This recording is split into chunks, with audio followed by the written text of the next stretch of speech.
Guys, welcome to English Career point.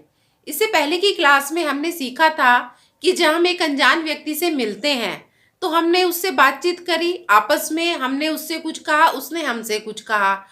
फिर हमने उसकी एजुकेशन क्वालिफिकेशन के बारे में जाना। तो हमने उन सेंटेंस को इंग्लिश में किस तरह से सीखा है, वो हमने इंग्लिश में किस तरह से सीखे हैं, वो आपने अच्छे से समझ लिए होंगे। अब आज की क्लास में अब हम उस अनजान व्यक्ति के बारे में जानेंगे जहां वो निवास करते हैं या जहां के वो रहने वाले हैं। तो उनको हम इंग्लिश में किस तरह से कहेंगे, तो वो ध्यान से आपको समझना है। हर सेंटेंस का मतलब आपको समझ में आना चाहिए। सेंटेंस एक होगा और उसके बनाने के तरीके अलग अलग भी हो सकते हैं।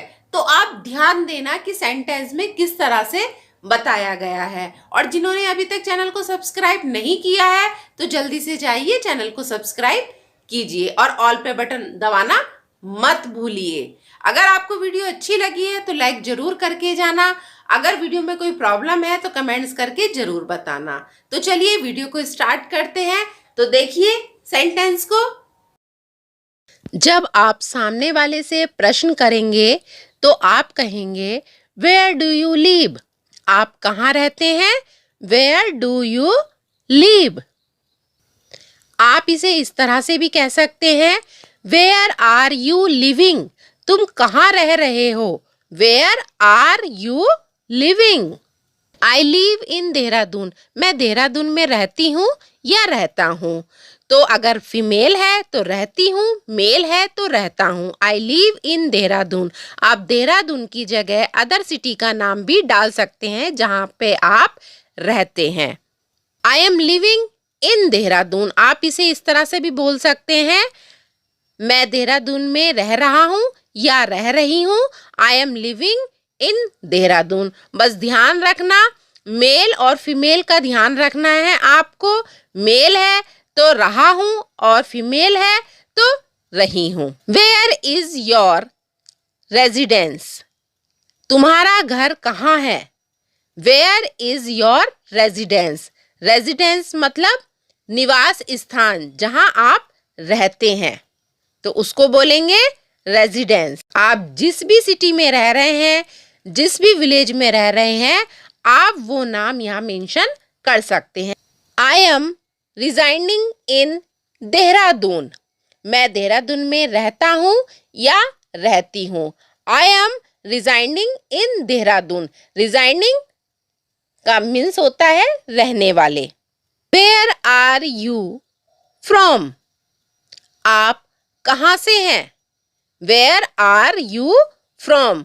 आप किस गांव शहर के हैं, वो आप यहाँ पे मेंशन करेंगे। तो पूछा है कि वेयर आर यू फ्रॉम, आप कहाँ से। आप इसे गाइस इस तरह से भी बोल सकते हैं, where do you come from. आप कहाँ से आए हैं? Where do you come from. आप इसको इस तरह से भी बोल सकते हैं guys, which is your home town. आपका होम टाउन किस जगह है? गाइस कहाँ की जगह आप गाइस आप इसे इस तरह से भी बोल सकते हैं, विच इज योर नेटिव प्लेस। आप किस जगह के रहने वाले हैं? तो गाइस कहाँ की जगह किस जगह कर लेना, क्योंकि यहाँ मिस्टेक आया है। तो आप कहाँ के रहने वाले हैं, तो विच इज योर नेटिव प्लेस।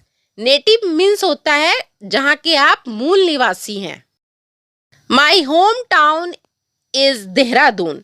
मैं देहरादून का रहने वाला हूँ या रहने वाली हूँ। तो my home town is Dehradun. बस ध्यान रखना है मेल और फीमेल का। मेल है तो रहने वाला हूँ और फीमेल है तो रहने वाली हूँ। तो गाइज आप इसे इस तरह से भी बोल सकते हैं, आई बिलोंग टू देहरादून। मैं देहरादून का रहने वाला हूँ या रहने वाली हूँ। तो आई बिलोंग टू देहरादून। तो गाइज एक चीज और आप ध्यान रखेंगे, जब ज्यादा बड़े शहर की कोई बात आती है तो वहां पे इनका यूज होता है और छोटे शहर या कॉलोनी के लिए एट का यूज करते हैं। ध्यान से समझना। Where do you live. आप कहाँ रहते हैं? Where do you live. अगर बड़े शहर की बात आएगी तो इन लगाना है, और छोटे शहर या कॉलोनी की बात आएगी तो वहां पर आप एट लगाएंगे। तो कैसे लगाएंगे, ध्यान से समझना है आपको। तो ध्यान दीजिए। आई live at Clement Town in Dehradun and you. मैं क्लेमेंट टाउन देहरादून शहर में रहता हूं, और आप, है ना। तो I live at Clement town, तो देहरादून में क्लेमेंट टाउन एक जगह है, तो वहां पे एट का यूज किया है, और देहरादून तो बिग सिटी है तो वहां पर हमने इनका यूज किया है। तो I live at Clement Town in Dehradun and you. इसको इस तरह से भी बोल सकते हैं, I live in Dehradun at Clement Town and you, है ना। मैं देहरादून के क्लेमेंट टाउन में रहता हूं, और आप, तो I live in Dehradun at Clement Town and you. सामने वाला आपको बोल रहा है कि I live in Dehradun at Clement Town and you, ठीक है ना। मैं तो देहरादून के क्लेमेंट टाउन में रहता हूं, और आप कहाँ रहते हैं। आप अपने बारे में भी इसी तरह से बता सकते हैं जहां पर आप रहते हैं। यदि अगर आपसे ये पूछ लिया जाए, which place do you belong to, आप किस गांव या शहर के हैं। Which place do you belong to, या आप इसे इस तरह से भी कह सकते हैं, विच इज योर होम टाउन, आपका गृह नगर कौन सा है। विच इज योर होम टाउन, आप कहेंगे आई बिलोंग टू देहरादून, ठीक है ना। अपने गांव और शहर का नाम आप बताएंगे। मैंने यहाँ देहरादून लिखा है, तो आई बिलोंग टू देहरादून। आप इसे इस तरह से भी कह सकते हैं, I am a native of Dehradun, मैं देहरादून का मूल निवासी हूं।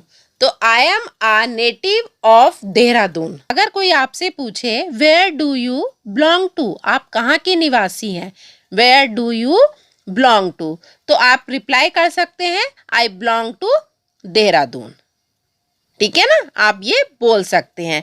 तो गाइस, हर सेंटेंस को ध्यान से समझना। एक अर्थ के बहुत सारे सेंटेंस मैंने आपको बताए हैं, आपको लिखकर प्रैक्टिस करनी है। आप एक नोटबुक बना लीजिए, उसमें हर सेंटेंस को आप नोट डाउन कीजिए। नोट डाउन करने से आपको अच्छे से समझ में आएगा, और अपनी तरह से आप सेंटेंस बना सकते हैं। अब देखिए, how far is Dehradun from Delhi, Dehradun Delhi से कितना दूर है। How far is Dehradun from Delhi. इस तरह से भी आप प्रश्नों को कर सकते हैं। इट इज अबाउट 251 किलोमीटर्स, यह करीब 251 किलोमीटर दूर है। It is about 251 kilometres. How many hours drive, कितने घंटे का सफर है। How many hours drive. It is about 5 hours 2 minutes journey by road, सड़क मार्ग से जाएं तो आप तो लगभग 5 घंटे 2 मिनट लगेंगे, ठीक है ना। तो it is about 5 hours 2 minutes journey by road. आप इसे थोड़ा शॉर्टकट में भी बोल सकते हैं, about 5 hours 2 minutes journey by road. About 5 hours 2 minutes journey by road. अगर आपसे पूछा जाए how is the weather there, वहां मौसम कैसा है। How is the weather there, तो गाइज आप कहेंगे जनरली इट्स कोल्ड, सामान्यतः ठंडा है। Generally it's cold. उस शहर के लिए इस तरह के क्वेश्चन भी पूछ सकते हैं, what is the major occupation of the people, लोगों का प्रमुख व्यवसाय क्या है। What is the major occupation of the people, occupation means होता है व्यवसाय। आप इसे इस तरह से भी कह सकते हैं, what do people do their. वहाँ के लोग क्या करते हैं? What do people do there? The major occupation of the people is business. ज़्यादातर लोग बिजनेस करते हैं. The major occupation of the people is business. आप जिस शहर से, जिस विलेज से बिलोंग करते हैं, वहाँ का जो व्यवसाय है वो आप बता सकते हैं कि वहाँ पर लोग बाग क्या करते हैं. कहीं कहीं पर फार्मिंग ज़्यादा होती है. What language is spoken there? वहाँ कौन सी भाषा बोली जाती है? What language is spoken there? जहाँ आप रहते हैं उस जगह कौन सी भाषा बोली जाती है, आप वो कह सकते हैं. आप इसे इस तरह से भी कह सकते हैं, What language do people speak there? वहाँ के लोग कौन सी भाषा बोलते हैं? What language do people speak there? आप कहेंगे people speak गढ़वाली there. वहाँ के लोग गढ़वाली बोलते हैं. People speak Garhwali there. Dehradun में गढ़वाली बोली जाती है तो मैंने यहाँ गढ़वाली बोला है. जहाँ हिंदी बोली जाती है, जहाँ इंग्लिश बोली जाती है, कहीं पर बंगाली, कहीं पर गुजराती, कहीं पर पंजाबी, कहीं पर उड़िया. ठीक है, अदर लैंग्वेज को जहाँ पर आप रहते हैं वहाँ कौन सी लैंग्वेज बोली जाती है वो आप कह सकते हैं. इसे इस तरह से भी कह सकते हैं, दे स्पीक गढ़वाली या गढ़वाली इज स्पोकन देयर. अब थोड़ा सा और ध्यान दीजिए. देखिए, where does he live, where does she live. वह कहाँ रहता है या वह कहाँ रहती है. इस तरह के प्रश्नों को आप बोल सकते हैं.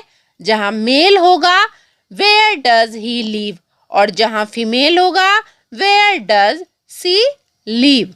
वह कहाँ रहता है, वह कहाँ रहती है. तो इस चीज पे आप जरूर ध्यान दें.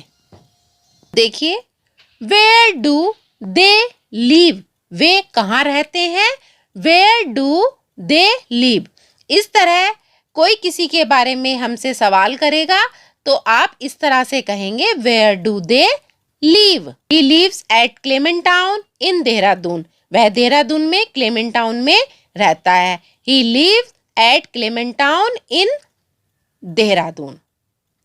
तो गाइज, आपको वीडियो कैसी लगी है कमेंट्स करके हमें ज़रूर बताएं. अगर आपको सेंटेंस में प्रॉब्लम है, कहीं कोई चीज़ आपको कंफ्यूज कर रही है तो कमेंट्स करके आप ज़रूर बताएं. आपको उसका आंसर दिया जाएगा और बताया जाएगा. तो गाइज, मिलते हैं अगली वीडियो के साथ.